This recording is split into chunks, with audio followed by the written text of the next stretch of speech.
Halo Sobat Penyetir, pada video kali ini kita akan membahas apakah helikopter berbentuk capung dalam film Dune benar-benar bisa terbang dalam dunia nyata. Nah, salah satu adegan paling keren menurut penyatir adalah MK atau momen ketika scene di mana helikopter berbentuk capung diterbangkan. Yang menarik ialah alih-alih menggunakan sayap putar layaknya helikopter, namun menggunakan sayap layaknya capung. Mungkinkah helikopter jenis ini benar-benar bisa terbang dalam dunia nyata? Dalam dunia lain pun emang bisa, Bang. Oke, sebelum kita membahas lebih lanjut tentang helikopter dalam film Dune ini, mari kita bahas prinsip dan cara kerja sederhana mengapa pesawat dan helikopter dapat terbang di udara.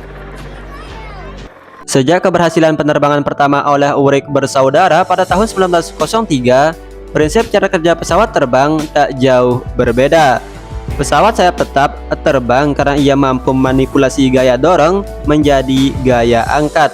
Pada desain pesawat yang diciptakan oleh Wright bersaudara, yakni Flyer 1 atau dikenal dengan Kitty Hawk pada tahun 1903. Pada desainnya memiliki prinsip kerja yang sama dengan pesawat modern. Desain Wright Flyer 1 menggunakan tulangan kayu cemara sebagai penyangga dan dua sayap yang terbuat dari tulangan kayu abu dan dilapisi dengan kain katun. Untuk menggerakkan pesawat naik turun, terdapat sepasang elevator di bagian depan dan sepasang rudder di bagian belakang. Pesawat bermesin pertama ini ditenagai dengan mesin bensin yang hanya berdaya 12 horsepower. Mesin tersebut digunakan untuk memutar dua bilah baling-baling kayu yang dihubungkan dengan rantai. Arah putaran baling-baling ini diputar berlawanan arah untuk menghilangkan torku dan mempermudah kendali. Kemudian pesawat ini untuk mempermudah take off-nya, ia diluncurkan pada rel kayu dengan panjang kurang lebih 18 meter. Pesawat bermesin pertama tersebut berhasil mengudara perdana pada tanggal 17 Desember 1903. Kira-kira sekitar 120 tahun yang lalu ya, penyatir. Pada saat ini pesawat terbang berkembang sudah sangat pesat, mulai dari pesawat penumpang, pesawat kargo, bahkan pesawat tempur. Namun cara kerja ia bisa terbang tetap sama. Secara gampangnya pesawat dapat terbang karena dipengaruhi oleh 4 gaya utama, yakni gaya dorong, gaya hambat, gaya gravitasi, dan gaya angkat. Simpelnya gini ya penyatir, mesin pada pesawat terbang akan mendorong pesawat melaju ke depan. Entah mesinnya bebas, Mau pakai propeller ke, turbopan ke, turboprop ke, turbojet, terserah.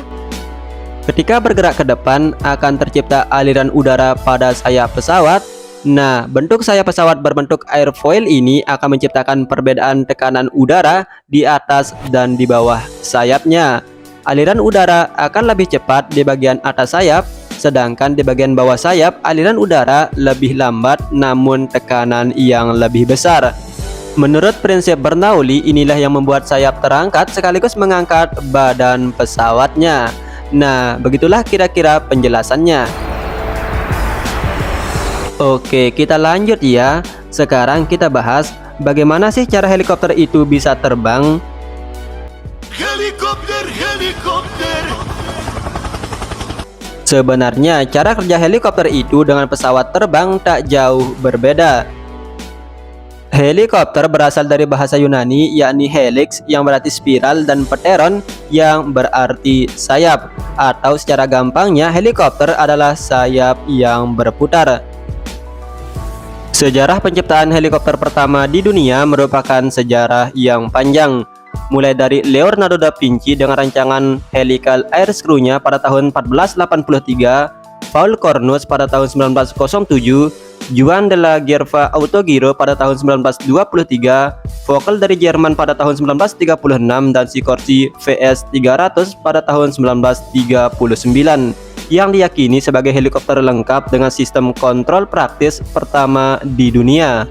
Sama seperti pesawat sayap tetap, helikopter juga sudah berkembang sangat pesat, mulai dari helikopter kargo, helikopter sipil, ataupun helikopter tempur. Jika pada pesawat sayap tetap, ia akan menghasilkan gaya angkat dari aliran udara pada sayap ketika ia bergerak melaju ke depan. Pada helikopter sedikit berbeda namun dengan prinsip kerja yang sama. Pada helikopter gaya angkat ini diperoleh dari putaran baling-baling atau sayap putar yang berbentuk airfoil.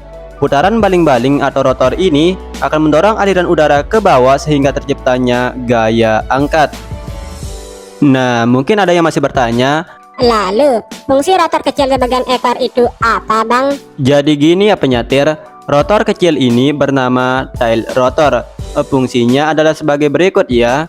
Ketika rotor utama bergerak berputar searah jarum jam, maka ia akan menghasilkan torku yang memutar badan helikopter berlawanan arah jarum jam. Begitupun sebaliknya.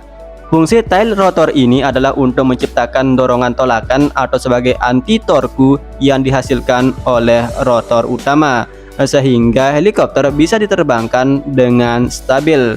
Oke, sampai sini dulu ya. Kita kembali ke pokok bahasan utama. Lalu, apakah helikopter berbentuk capung dalam film Dune benar-benar bisa direalisasikan dalam dunia nyata? Bukan dunia lain. Jawabannya bisa iya dan bisa tidak. Kita kenali dulu helikopter dalam film Dune ini dikenal dengan istilah ornithopter yang berasal dari bahasa Yunani yakni ornis yang berarti burung dan pteron yang berarti sayap. Atau secara gampangnya adalah pesawat terbang yang meniru cara kerja terbang burung yakni dengan cara mengepakkan sayapnya. Upaya manusia terbang dengan menggunakan sayap bukanlah hal yang baru.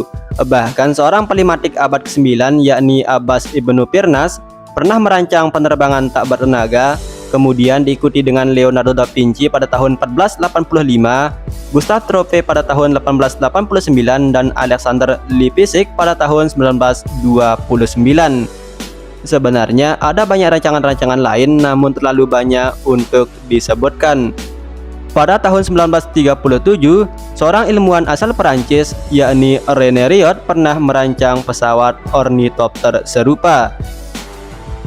Pesawat ini memiliki desain 4 sayap mengepak yang digerakkan oleh motor listrik. Gerakan sayap mengepak turun naik digerakkan dengan roda gigi yang dihubungkan dengan poros engkol.